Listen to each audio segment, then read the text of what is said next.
Hello दोस्तों, कैसे हो आप सभी। आज हम बात करने वाले हैं एक ऐसे इंपॉर्टेंट टॉपिक के बारे में जिसका नाम है इमोशनल इंटेलिजेंस। क्यों इमोशनल इंटेलिजेंस जरूरी है, सबसे पहले हम ये जानते हैं। इमोशनल इंटेलिजेंस जरूरी होती है आपकी वर्क प्लेस पे, आपके बिजनेस प्लेस पे, आपके दोस्तों के साथ क्वालिटी रिलेशंस डेवलप करने के लिए, जो कि हम कहीं ना कहीं अपनी इमोशनल अनस्टेबिलिटी के कारण खो देते हैं। फॉर एग्जाम्पल, आपकी किसी से लड़ाई हो गई, आपका कोई दोस्त है, आपकी एक छोटी सी कही हुई बात जो कि उसको अच्छी नहीं लगी, जो कि आपको नहीं कहनी चाहिए थी उस टाइम, आपकी इमोशनल इंस्टेबिलिटी को शो करती है और सामने वाला आपसे बात करने में उतना रेसिप्रोकेट नहीं कर पाता है क्वालिटिवली जितना उसको करना चाहिए था। तो चलिए आप शुरू करते हैं और समझते हैं क्या होती है इमोशनल इंटेलिजेंस और कैसे इसको अचीव करा जाता है। सबसे पहले चीज, इमोशनल इंटेलिजेंस है क्या। अपने इमोशंस को अपने इमोशंस को उसलिए डायरेक्ट करना कि हमारा उस चीज से फायदा हो या हमारे रिलेशनशिप्स बने रहे या फिर हमारे बिजनेस रिलेशनशिप्स को लेकर के एक सर्टेन ग्रोथ हमें मिलती रहे, उन चीजों से अपने इमोशंस को डायरेक्ट करके उसे अपने बेनिफिट में यूज करना कहा जाता है इमोशनल इंटेलिजेंस। सबसे पहले ये जानते हैं कि इमोशनल इंटेलिजेंस कैसे बनती है और हम उसे कैसे डेवलप कर सकते हैं for our own quality purpose. सबसे पहला स्टेप, हमें आइडेंटिफाई करना होगा कि हम अभी क्या कर रहे हैं और किसके साथ है और हमें कैसे बिहेव करना चाहिए। फॉर एग्जाम्पल, अगर आपने अपनी कही हुई किसी बात से किसी को बुरा लगा दिया है, तो आपको ये चीज नोटिस करनी है कि क्या आपको उस टाइम वो चीज कहनी चाहिए थी या फिर आपको उस टाइम गुस्सा करना चाहिए था। 99% टाइम्स में आपको ये नोटिस करने को मिलेगा कि आपके लिए वो चीज उतनी जरूरी थी ही नहीं, आपके अंदर वो गुस्सा आना उस टाइम उतना जरूरी था ही नहीं, और आप उस चीज को कॉन्कर कर सकते थे टुवर्ड्स अ सर्टेन लेवल। तो दूसरा स्टेप क्या हो गया हमारा, विल पावर। आपने किसी से बात करी या फिर आपने कोई क्वालिटी रिलेशनशिप बनाने की कोशिश करी, बट आपने उस चीज के ऊपर इतना नोटिस नहीं करा या आपने ये नहीं देखा कि वो चीज किस लेवल तक मेरे लिए जरूरी है। आपने अपना ईगो अंदर लिया, आपने तो चिल्ला दिया सामने वाले को, उसको आपने हड़का दिया। अब हुआ क्या, आपने तो हड़का दिया और अपना ईगो भी सेटिस्फाई कर लिया, but at a certain level जो सामने वाले ने आपके लिए एक गंदी इमेज बना ली, अपने अंदर एक गंदे परसेप्शन आपके प्रति डेवलप कर लिया है, वो तो कैंसिल नहीं हो सकता ना। बट ये चीज रुक सकती थी अगर आप उसी टाइम इमोशनली इंटेलिजेंट होकर डिसीजन लेके ये चीज उसे ना बोलते तो पॉसिबल था ना। बट आपने अभी उसके साथ तू तू मैं कर ली, अब उसने आपके लिए गंदा परसेप्शन बना लिया। होगा क्या, आपके बिजनेस कनेक्शन में अगर वो सर्टेन पर्सन एक इंपॉर्टेंस कैरी करता है, तो वो आपकी ये चीज बाकी लोगों को बता करके आपकी इमेज उनके सामने भी खराब करने की कोशिश करेगा। मैं मान के चलता हूँ कि कुछ लोग होते हैं जिन्हें दूसरों की बातों से फर्क नहीं पड़ता है, बट किनकी बातों से तुम्हें फर्क पड़ना चाहिए और किनकी बातों से तुम्हें नहीं फर्क पड़ना चाहिए, ये भी दर्शाती है कि तुम्हारे अंदर कितनी इमोशनल इंटेलिजेंस है। फॉर एग्जाम्पल, तुम्हारे घर में अगर कोई लड़ाई हो गई है, तुमने किसी से कुछ बोल दिया जिसको जो उसका उसे बुरा लग गया है, तो उसका सबसे राइट मेच्योर डिसीजन लेने का जो टाइम आता है, तब तुम डिसीजन ना लेने के बदले अपने खुद के इमोशंस के फ्लो में आकर के कुछ ऐसी चीजें करते हो जिसके वजह से सामने वाले को दुख पहुंचता है या फिर कुछ ऐसा बोल देता है जिसकी वजह से उसकी, मैं कहूँ, प्राइड हार्म हो जाती है।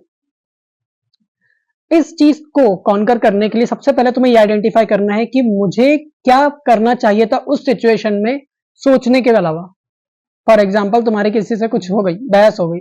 अब तुमने उस टाइम पे सोचा कि क्या मुझे ये चीज बोलनी चाहिए। अगर तुम सोच रहे हो तो ये तुम्हारा पहला स्टेप है कि अब तुम इमोशनल इंटेलिजेंस का यूज कर रहे हो कि हाँ, मुझे ये चीज सामने वाले से बोलनी चाहिए या नहीं बोलनी चाहिए। क्या मेरे ये बोलने से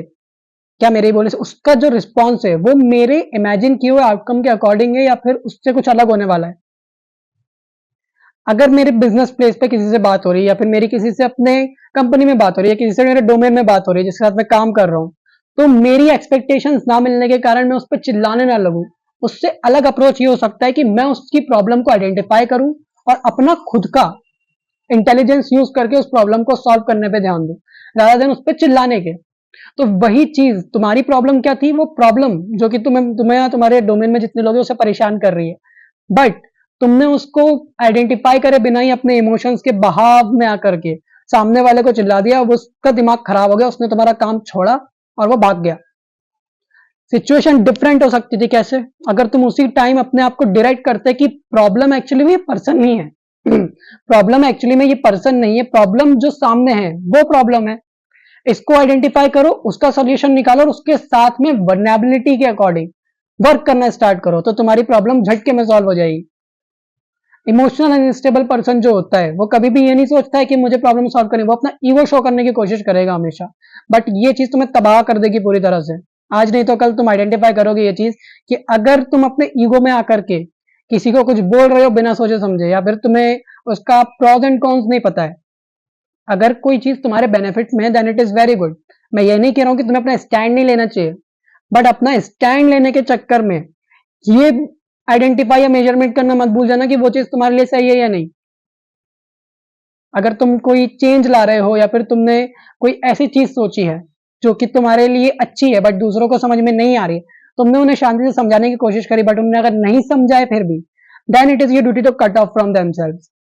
without any kind of violence, without any kind of instability. वो तुम्हारी ड्यूटी बनती है, क्योंकि तुम्हारी खुद की जो आइडेंटिटी है वो तुम मैनेज करोगे ना, कोई और नहीं कर पाएगा।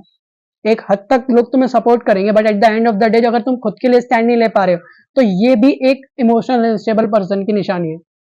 तो अपने अंदर इन इनस्टेबिलिटीज को किल करके धीरे धीरे जब तुम प्रैक्टिस अपने ऊपर स्टार्ट करोगे तो तुम एक चीज आइडेंटिफाई करोगे कि अब तुम हैप्पी ज्यादा रहने लग गए हो as compare to your previous version जो कि उस टाइम हैप्पी नहीं था। इन चीजों के अलावा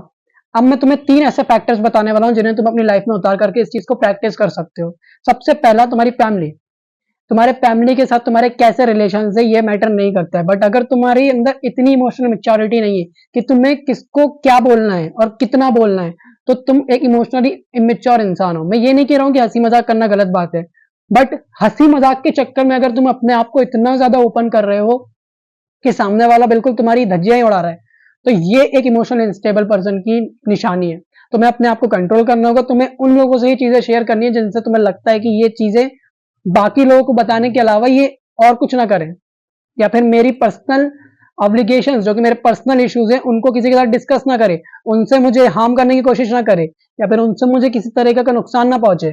तो तुम्हें ये पहली चीज अपने अंदर आइडेंटिफाई करनी है कि मुझे किससे क्या बात करनी है, किससे मुझे कैसे बात करनी है, मुझे किससे कितना ओपन होना है, मुझे इन सब चीजों को भी आइडेंटिफाई करना होगा। धीरे धीरे तुम्हारा एक प्रोसेस स्टार्ट हो जाएगा अपने इमोशंस को डायरेक्ट करने का towards a productive thing rather than towards a deductive thing जो कि तुम्हें लग नहीं रही थी उस टाइम पे। दूसरी चीज, तुम्हारा प्रोफेशनल वर्क। अपने दोस्तों के साथ या फिर तुम्हारे जितने भी कलीग्स हो गए, तुम्हारे ऑफिस में हो गए, तुम्हारे बिजनेस में हो गए, तुम्हारे जितने भी लोग हैं,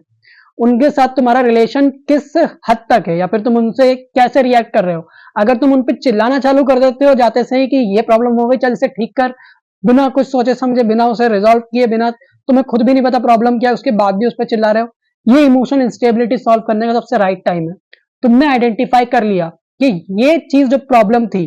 प्रॉब्लम की जड़ असल में ये नहीं कि मैं इस पर चिल्लाऊं, प्रॉब्लम की जड़ ये कि मैं इसे रिजॉल्व करूं और टीम के साथ में काम करके उस प्रॉब्लम को सॉल्व करूं रादर देन किसी और पे चिल्लाने से। तीसरी चीज तुम क्या कर सकते हो, अब जब भी तुम अपने शाम में सोते हो, शाम में रात में तुम जब भी सोते हो, आई एम सो सॉरी, जब भी तुम रात को सोते हो उससे पहले एक पेन लो, पेपर लो और अब आइडेंटिफाई करो तुमने आज क्या क्या गलतियां करी हैं। उन्हें आइडेंटिफाई करो, उन्हें देखो और फिर नेक्स्ट डे पे उन्हें रिपीट ना करो। धीरे धीरे एक प्रोसेस स्टार्ट हो जाएगा आपके सेल्फ ट्रांसफॉर्मेशन का, आपके इमोशनल ट्रांसफॉर्मेशन का, जो कि धीरे धीरे आपको एक इमोशनली इंटेलिजेंट पर्सन में कन्वर्ट करना स्टार्ट कर देगा। आगे की नेक्स्ट वीडियोस में मैं बात करने वाला हूं कैसे इमोशनल इंटेलिजेंस का यूज करके आप अपने आप के अंदर और चेंजेस ला सकते हो, आप कैसे लोगों के साथ और ओपन हो सकते हो, आप कैसे लोगों के साथ सोशलाइज हो सकते हो, कैसे क्वालिटी कनेक्शंस बना सकते हो। हमारे साथ बने रहिए इस चैनल पे और मैं उम्मीद करता हूँ कि आप लोगों को वीडियो अच्छी लगी होगी। अच्छी लगी हो तो बिल्कुल लाइक वाइक करो यार।